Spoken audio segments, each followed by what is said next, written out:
ইফতার হলো রোজাদারের জন্য পরম আনন্দের একটি মুহূর্ত এবং ইসলামে এটি একটি গুরুত্বপূর্ণ সুন্নত। রমজানে দ্রুত ইফতার করা, খেজুর বা পানি দিয়ে ইফতার করা, দোয়া করা, বিসমিল্লাহ বলে ইফতার শুরু করা এবং নির্দিষ্ট দোয়া পড়া, এসব সুন্নত মেনে চললে ইফতারের পরিপূর্ণ ফজিলত লাভ করা যায়। নিচে ইফতার সংক্রান্ত 5টি সুন্নত তুলে ধরা হলো। সূর্যাস্তের পর ইফতারে দেরি না করা। সূর্যাস্তের পর দেরি না করে ইফতার করা। সাহল বিন সাদ রাদিয়াল্লাহু তাআলা আনহুর সূত্রে বর্ণিত, রাসূল সাল্লাল্লাহু আলাইহি সাল্লাম ইরশাদ করেন, যতদিন মানুষ দেরি না করে সূর্যাস্তের সঙ্গে সঙ্গে ইফতার করবে ততদিন তারা কল্যাণের উপরে থাকবে।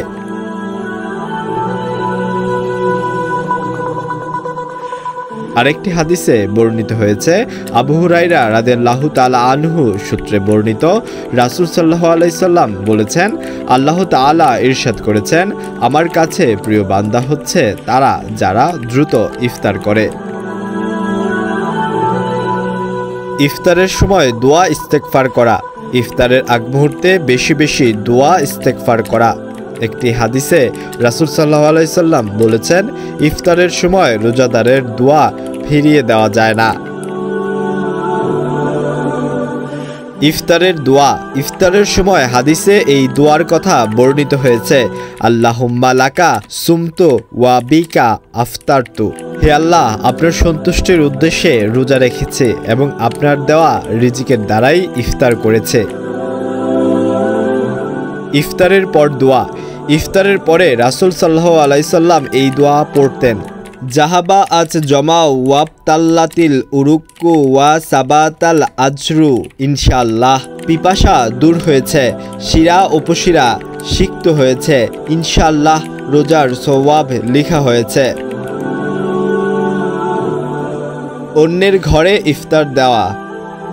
অন্যের ঘরে ইফতারের পর দোয়া।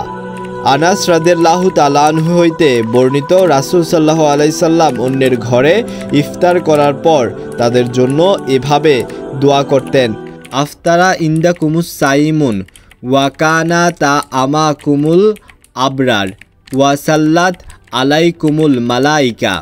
তোমাদের নিকট যেন রোজাদাররা ইফতার করে, তোমাদের খাবার যেন পুণ্যবান লোকেরা খায় এবং ফেরেশতারা যেন তোমাদের জন্য রহমতের দোয়া করেন।